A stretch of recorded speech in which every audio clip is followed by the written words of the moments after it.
don't have time to waste. So I need you to put in 1,000% every single day. I was the baddest person to ever live. It doesn't go away, man. You gotta wake up, even though you retired, you never retired. You're setting the example every single day of your life about having a savage mentality.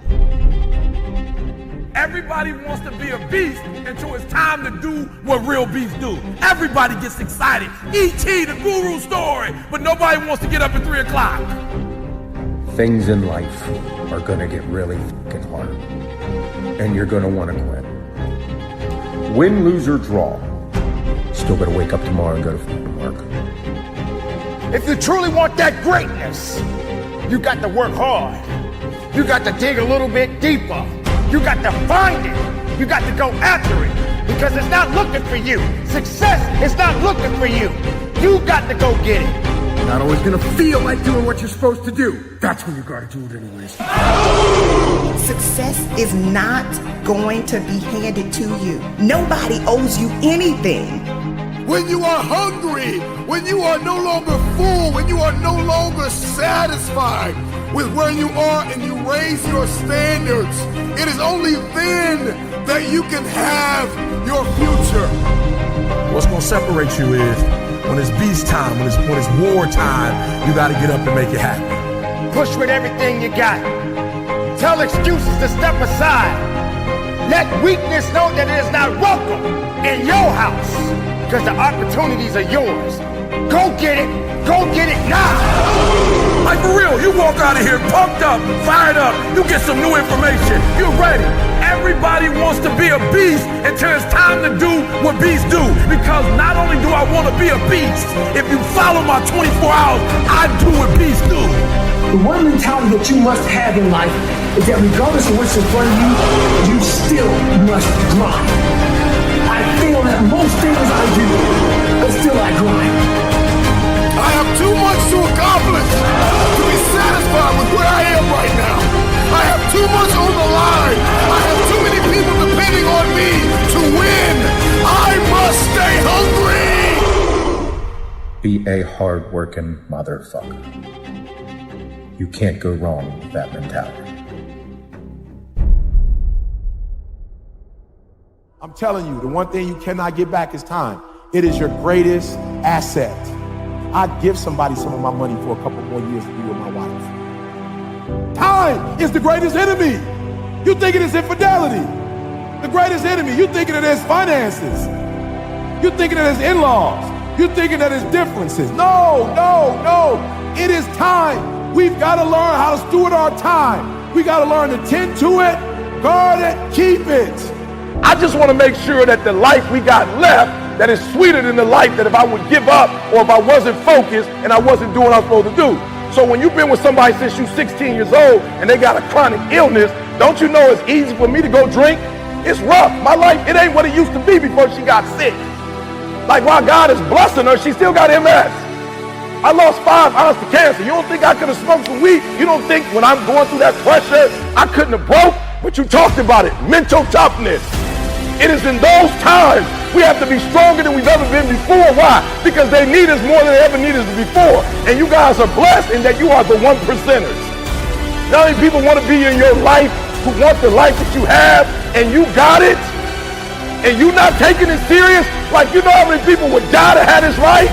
You know how many people would die to be on the field on Sunday? You know how many people would die to eat the way y'all eat? You know how many people would die to have the gear y'all got? You know how many people would die to get on these planes and travel the world? You know how many people would die to have your life? And you got it. It's your life. You got it. What you gonna do with it? You gotta be able to see it when it cannot be seen. You have to see it happening. You have to believe in the unseen. Because if you can't believe in it, you will never manifest it. But when you believe in it, you demand the universe to assist you in what you're doing. And if you can see it before everybody else can see it, then it's going to eventually come to you. Forget about January, forget about February, forget about March, forget about April, forget about May, forget about June, forget about July, forget about August, forget about September. It's over. So forget about the past. listen to me, and make the rest of your life the best of your life. It's your boy E.T. I know you can do it. I believe you can do it. Now go out there, get up, get out, and go get some. Are you wasting your time or are you using your time wisely? You can replace money. You cannot get a year back.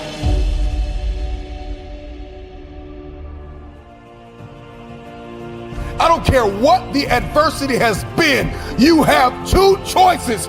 You can be unforgiving, bitter, angry, upset, and be a carrier of grief, or you can choose resilience. You can cope with what happened. You can upload the program of resilience and recover all and get back to the place where you were before the fall. Stop waiting for the storm to pass and ask yourself the question, what can I accomplish in the rain?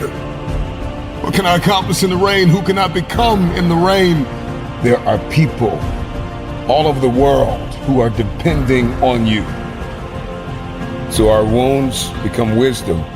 We have a new program. It's called Resiliency.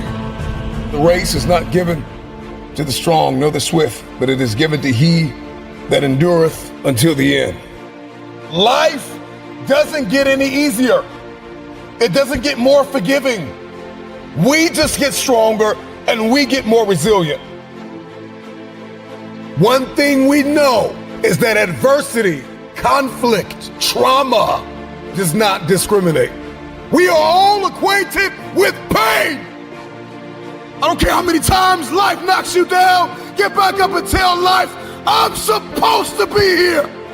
I belong here. Give me what's mine. When we tackle obstacles, when we face adversity and conflict, it is only then that we find hidden reserves of courage and resilience we didn't even know we had. It's literally only when we face failure that we realize these resources are always there within us. We only need to find them to fulfill our destinies. After life has beaten you and broken you into pieces, resiliency is that gift and ability. It's the discipline to turn those pieces into a work of art. Many of you listening to me know what it's like to lose everything. You know what it's like to hit rock bottom. You know what it's like not to be supported. You know what it's like to be lied on. You know what it's like to experience emotional, relational, and psychological trauma. And it changes you because you don't know what you are made of until you have gone through something. You already know what failure feels like. You already know what it feels like to quit, to stop, to throw in the towel, to sit on the couch, to move to a substance, to put your confidence in some man or some woman, to lay idle. But do you know what it's like to give everything that you have and push and persevere? If you're going to understand the program of resiliency, we are going to have to stop running from difficult times. Stop praying that the storm will pass over you and pray to grow through the storm. Stop going around it, go through it. What you go through, you will grow through. Some fights are not won in the first round. Flat out. And the moment that you get that and you get crystal clear and you accept the fact that there are some giants that you will not defeat in the first round, you need endurance. You need stamina to reach some goals. You're not going to hit the million with the first investment. You're not going to hit the home run always at first swing. But resiliency says, I belong here and I deserve another shot. I want my opportunity. Give me my opportunity. It's your reaction to adversity, not adversity itself, that determines how your life story will develop. Rock bottom is the solid foundation to build the future. And you've lost everything. You have everything you need. Resiliency says, I tried and I failed. Resiliency has its own mentality. The program of resiliency says, I tried and I failed, I tried and I failed, I tried and I failed, I tried and I failed again. I'm gonna start again, and I'm not waiting till Monday. I'm gonna start right now. I tried again and again, and I succeeded.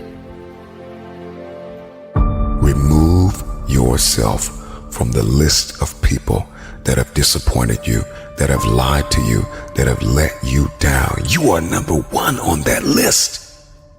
Remove yourself. The real you is breathing down your neck, begging you to manifest. Stop lying to yourself. Stop letting you down. You gotta kill the blame game. Stop blaming it on the person that walked out on you. Stop blaming it on the person that overlooked you. Stop blaming it on the person that undervalued you. Stop blaming it on the person that did not promote you, that did not see it, that did not believe it. Stop blaming everybody and look yourself in the mirror. It's your fault you failed. You started the year with a little motivation and a few ideas, and it all tanked before February. And the thing you gotta ask yourself is, am I gonna repeat my history, or will I blaze a new trail? Because history for many of you is insecurity. History for many of you is depression and anxiety. And that substance you can't shake, and that person you can't leave. History for many of you is, they're better than me. History for many of you is, nobody will show up if I build it. I don't have the time. I'm not good enough. It's time to get out of the way. It is because of you that you are not where you want to be. You are the issue. It's you. Your issue is you. Nobody has lied to you more than you. And so here's what I need you to do. Go find a mirror, go for a walk, go for a drive. Tell yourself, this is my year. You gotta be willing to do what 98% of the people in this world are unwilling to do. You gotta eat differently. You gotta work differently. You gotta think differently. You gotta talk differently. You gotta walk differently. If you want elevation, if you want next level, if you wanna see this thing differently this year, everything you do has to change. Your insecurity has been in the way too long. Your jealousy, your envy has been in the way too long. The fear you've been wrestling with has been in the way too long. Get out of the way!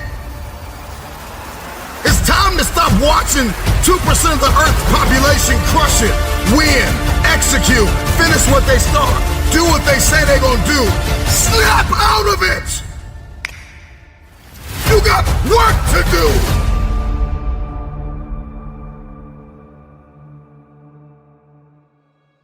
I get it. If we pull up your history, we'll find a lot of brokenness. We'll find a lot of trauma. We'll find a lot of empty places.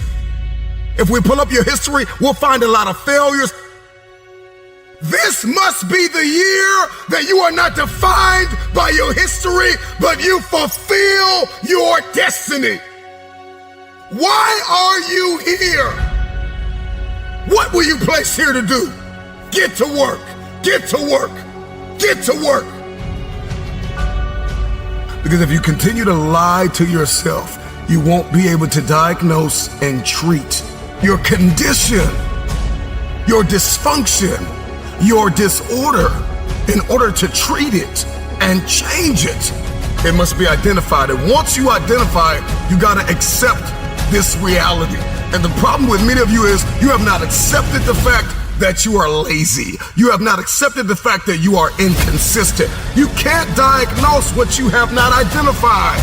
Sometimes you need to go find a mirror and tell yourself with tears in your eyes, I am the problem. Once we stop accusing everybody else for our inconsistency and our lack of execution, all of a sudden the world opens up. We all need to get serious about our lives and ask ourselves the question, what is my God-given destiny? Why am I here? Why have I survived? Some of the most brilliant minds of our generation are high school and college dropouts. Let me ask you a question. When are you going to drop out of the mentality that you are not enough? Please, please do yourself a favor and dispense with the excuses that you don't have time. Dispense with the excuse that you're not good enough. Dispense with the excuse that nobody will show up if I build it, that too many people are better than me. Drop out of the I tried it last year and it didn't work. No, you didn't work.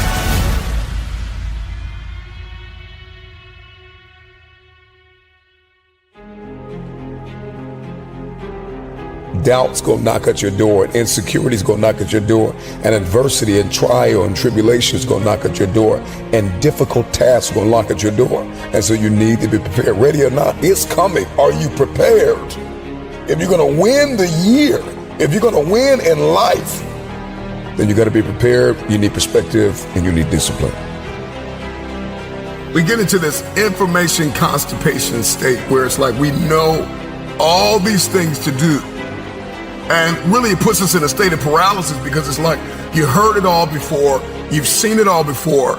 I mean, really, social media has made the world so small, right? Information travels at the speed of light.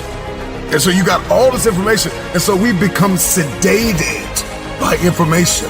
We become satisfied and content with the fact that we know to do good. But to know to do good and not to do it is a disease. It is wickedness. The time is now to start applying what you know. What's the point of taking notes? What's the point of buying courses? What's the point of joining communities? What's the point of making an investment? Some of you have journals full of dreams and no action has been taken. You will find that the men and women that turned the world upside down were the ones who got out of their own way. Get to work. You owe you. A lot of us, we watch everybody win in every facet of life. We watch the underdog rise under the lights. And we think to ourselves, when is it going to be my time? When is it going to be my time? And in order to be next, you got to see this thing differently. You got to change the way you live, you eat, you walk, you talk, you think. And once you walk in that newness, then you'll be next. When inconvenience becomes pleasure, when you have your mind made up that no matter how you're feeling, every day you're going to give it everything you have. You're going to give, you're going to see, you're going to sow, you're going to serve, and give it everything you have. Then all of a sudden the world opens up to you. Come to the resolve this year that dedication, discipline, perspective, preparation is going to be your new code of conduct. Motivation has an expiration date.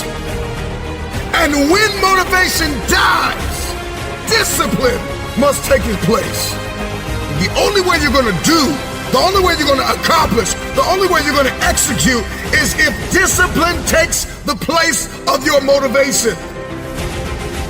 But until that motivation expires and evolves into discipline, you will never become who God has called you to become.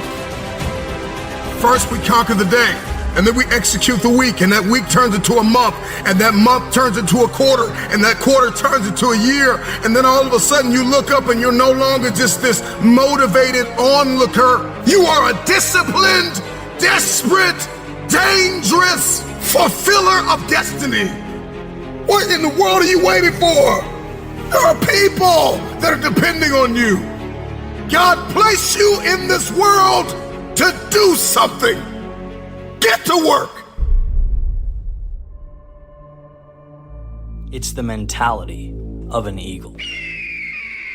I often ask myself, what differentiates those who wish for better outcomes and those who do something about it?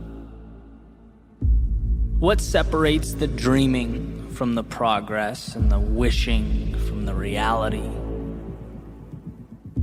Sure, life is complex. There are a lot of moving parts to understand. But I think this element is simple.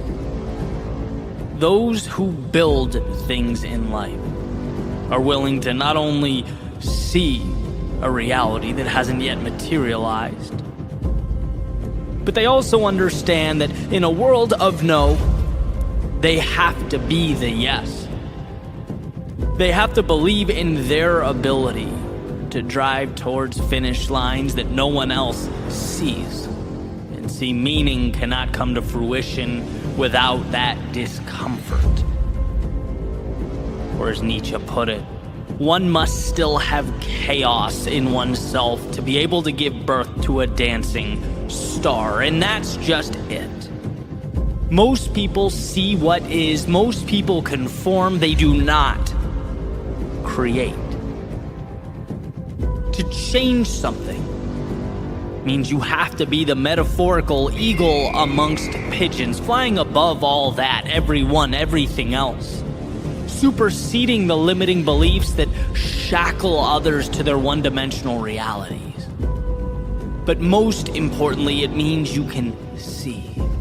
You can see what no one else can. You have line of sight to what no one else understands. See, in this world, no one walks up to you on the street, puts their arm around you and says, "Hey kid, that dream, follow that, because I can tell you're going to do big things." No one says, "Hey, that business idea, you're going to thrive next year, I know it. That relationship, it's going to happen. That level of fitness, oh, I can see it already." Nope. People see what's right in front of them. And as it pertains to you and your world, your life, people are those pigeons. And so that leaves you with a choice. Do you accept that? Do you blend in, take the scraps you're allowed to consume, the crumbs laid out in front of you? Or do you step back and acknowledge that this is going to be tough, this is going to hurt, it's going to push me further as a person than I've ever been pushed? But you know what I get in return? That view. I get to live above the clouds with those who don't wait in line. No, they become the main attraction. They transform what is into what will be, because the world, it has a way of ensuring that we really want what we say we do. Greatness in any area of life is reserved for those willing to carry forward when most would turn back, to build a bridge to something greater when most people point out that your bridge is not connected to anything, that it's a waste of time, it's trivial, useless, irrational. Good. Changing your life in the world around you has to be irrational. Taking the status quo and shaking it, saying, "I'm going to alter this landscape," is irrational. But from irrationality comes the future. So when you feel like the world is against you, when you have an uphill battle to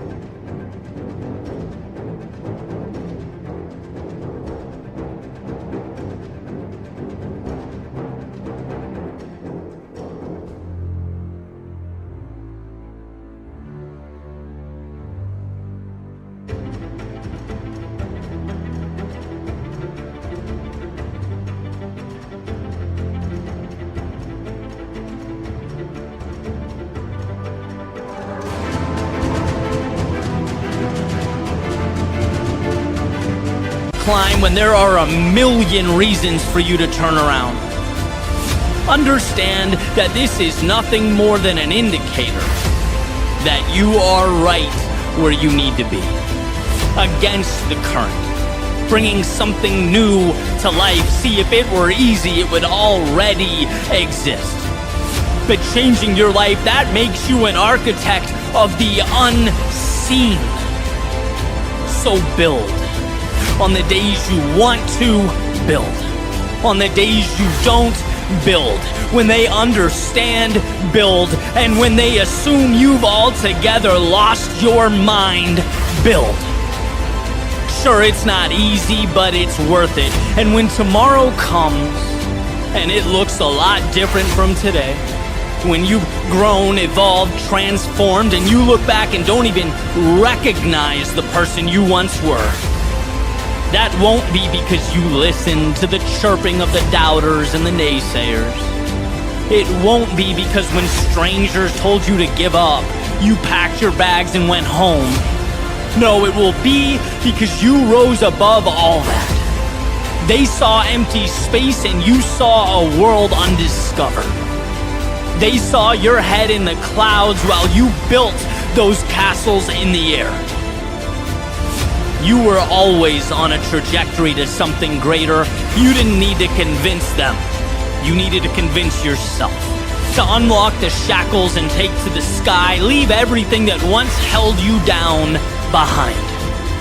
This isn't about anyone else. It's about the conversation between you and the horizon that awaits.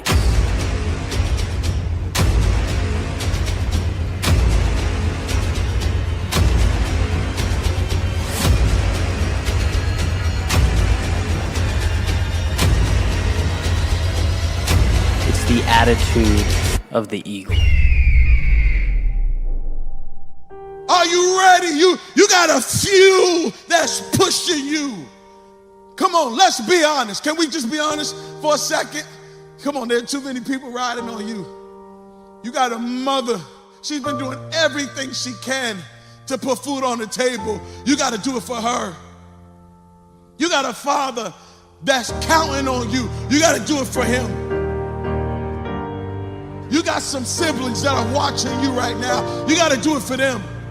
You got a grandmother who's been praying for you. You got a grandmother who's been looking out for you. You got a grandmother that you got to do it for her. But guess what else? You got to do it for you. You got to get fuel on the inside and say, now is my time. There is no perfect moment. Now is the only perfect moment you need. Let me say that again. Now is the only perfect moment you need. Stop waiting for later.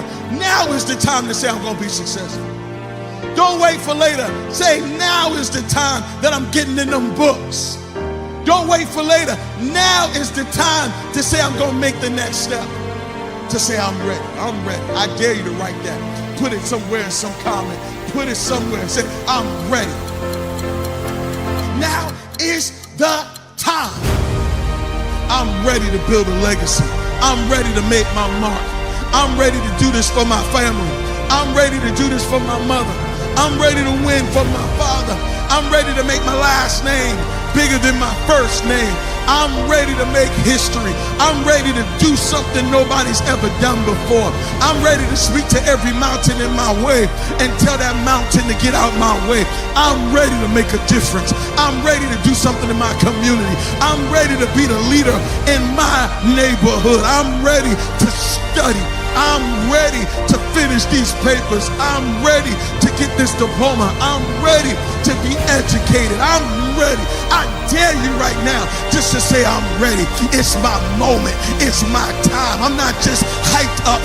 I'm informed and transformed and ready to do something that nobody ever thought I could do.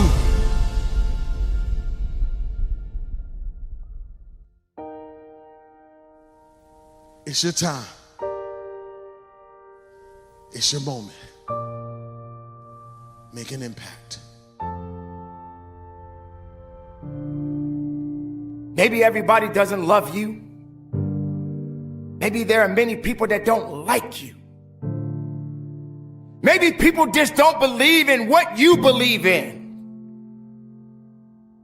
But what do you believe in? You trusted more in doubt. You trusted more in people rejecting you. Not believing that you had a unique purpose. You had something special that just has not been awakened yet. You thought that every time someone looked down on you, you didn't have the ability to look up. You didn't have the ability to trust in yourself. You thought that people had more faith in your failures than your success. And no matter how hard you work at your craft, they will still find some fault in you. It must happen this way because this is the only way you're gonna know what you must do to get better at whatever it is that you are seeking in your life. No one said it was gonna be easy. In fact, nobody's really gonna hold your hand. But you got to have the ability to hold yourself up.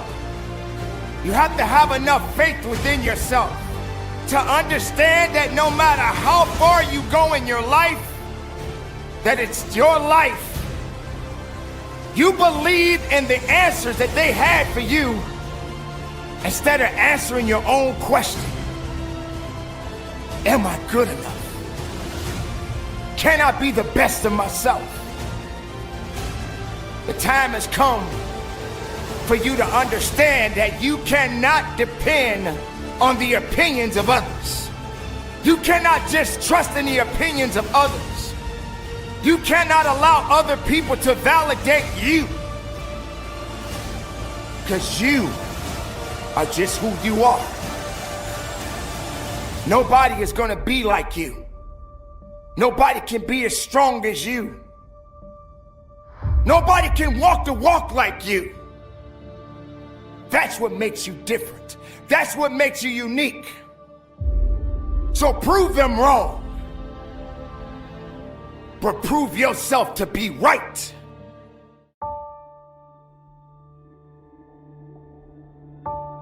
If you hang around sharks long enough, it will transform your mindset, and I promise you, you will be like a shark. You will think like a shark. And you can't go backwards, and if you stop swimming, you will die. And don't you ever forget that the rest of your life. Don't you ever stop moving. Don't you ever go backwards. I know what it feels like to sit on a bench.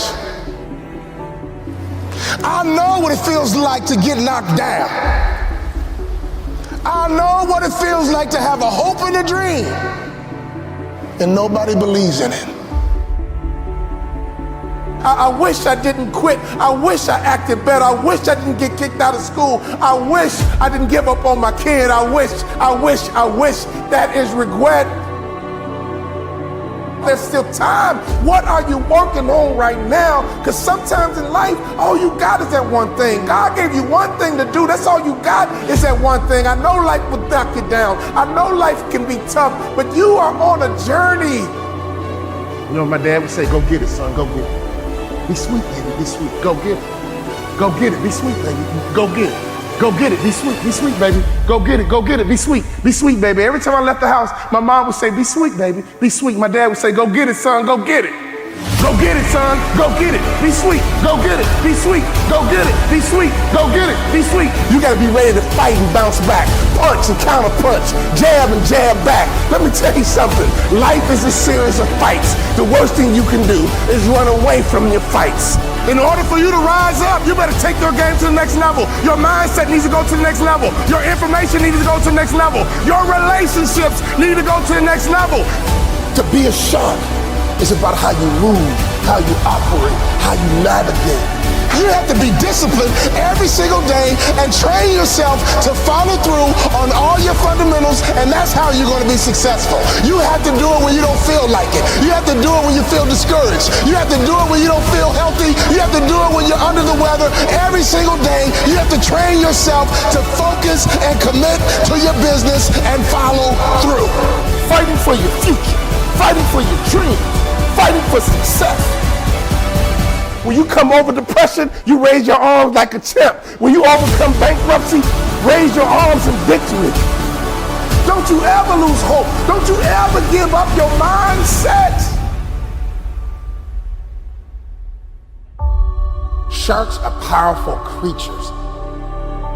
You gotta think different. You gotta be different if you wanna be at the top of your food chain.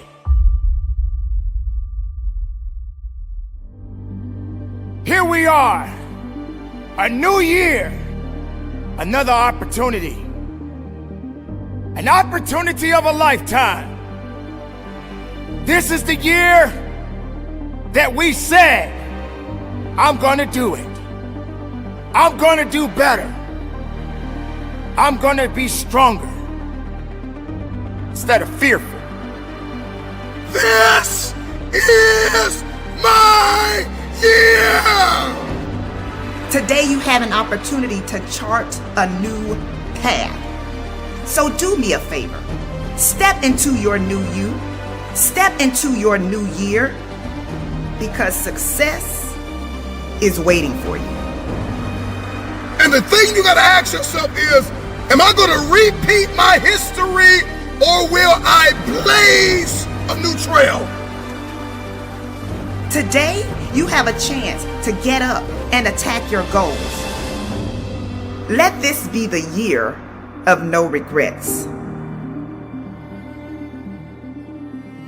The real you is breathing down your neck, begging you to manifest.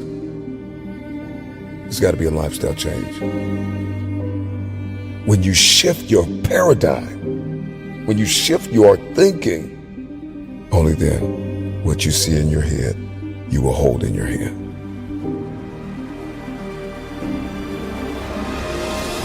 Motivation has an expiration date. And when motivation dies, discipline must take its place. Because when motivation dies, you are left talking and not doing. The only way you're gonna do is if discipline takes the place of your motivation. This is your year, because you are still in it. Get to work.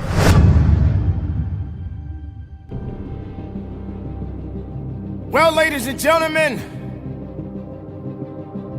here we are. A new year. Another opportunity. An opportunity of a lifetime.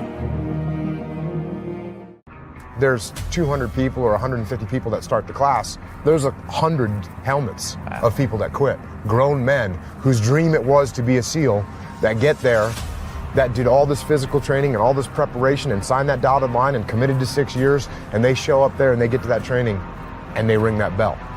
No one knows who's gonna make it through that program. The only way to know what's in the core of a human being is to rip that thing apart and see what's in there. And until you rip it apart and see what's in there, you don't know. What does it take to not ring the bell? Don't quit. People always ask me, what should I concentrate on? What's your advice for me going to BUD/S? Don't quit. Don't quit. Like, train hard, don't quit. Well, if you want to be a good leader, you have to understand human nature. And the places where human nature reveals itself most clearly are times of extreme suffering and inhumanity.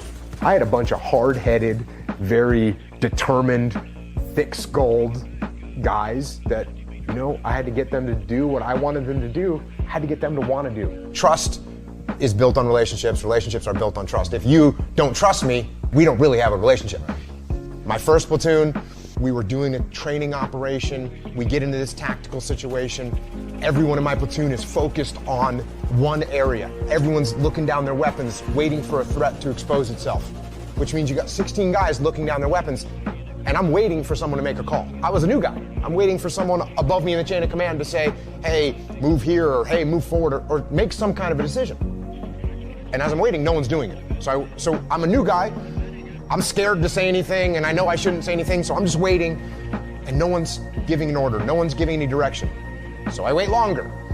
And this goes on for probably 30 seconds or a minute, which is a really long time when you're trying to take down a target. And finally I said to myself, all right, I'm gonna see what's going on. So I actually point my weapon at the ceiling, and I take a step back, and I just look around. And I see that every single person in my platoon, including my platoon commander, including the assistant platoon commander, including the platoon leading petty officer, everyone is just focused on their weapons, and no one's making a decision. And I can see this. And because I'm looking around, and I'm detached from the scenario, just by 8 inches, I stepped back and looked around.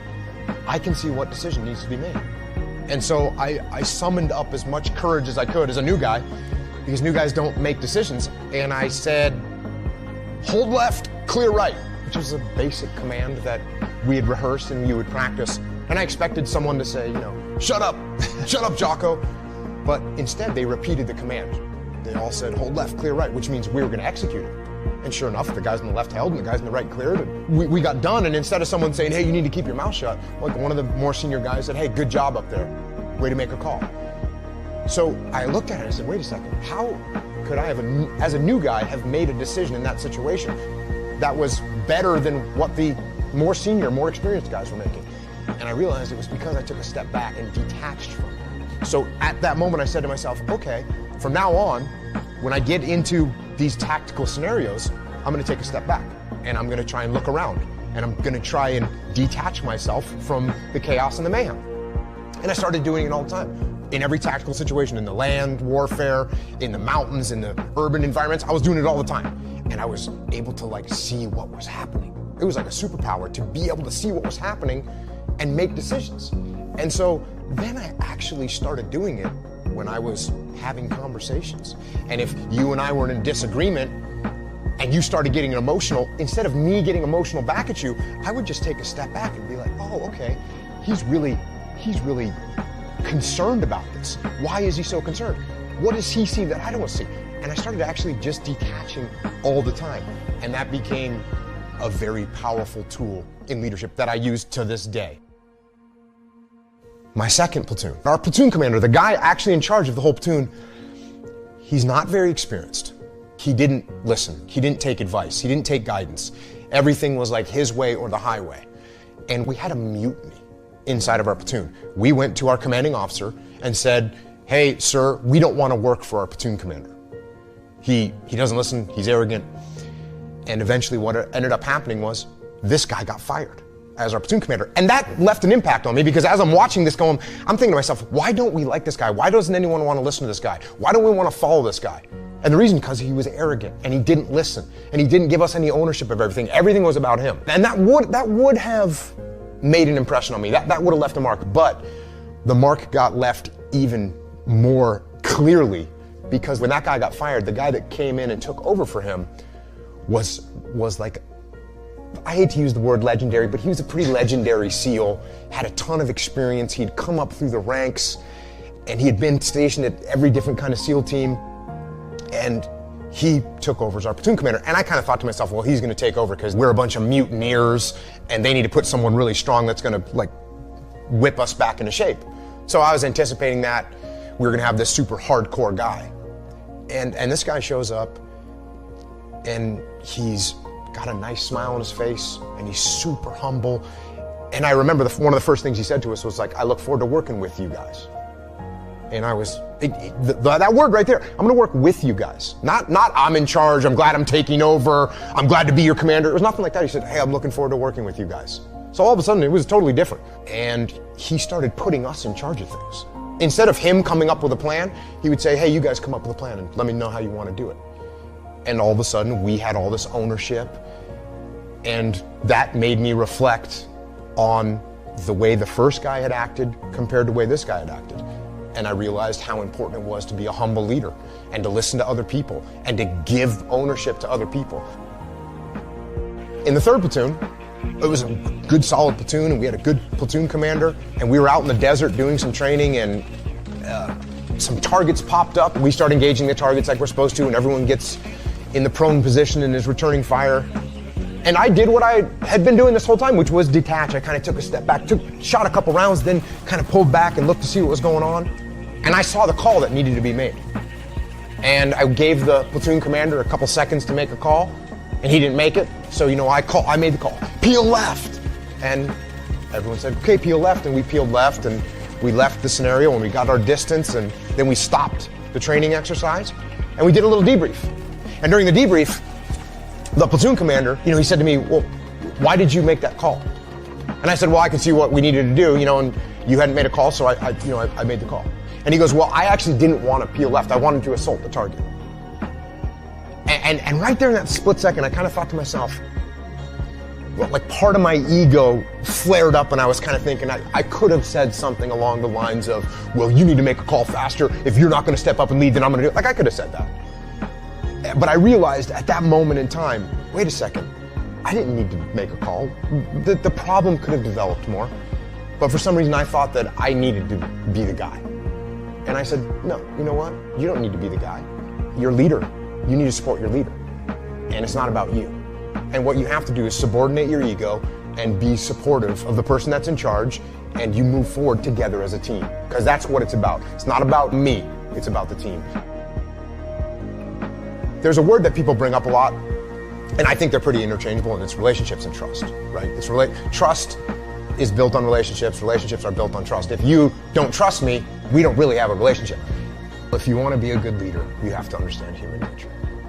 And the places where human nature reveals itself most clearly are times of extreme sorrow, pain, suffering, and inhumanity.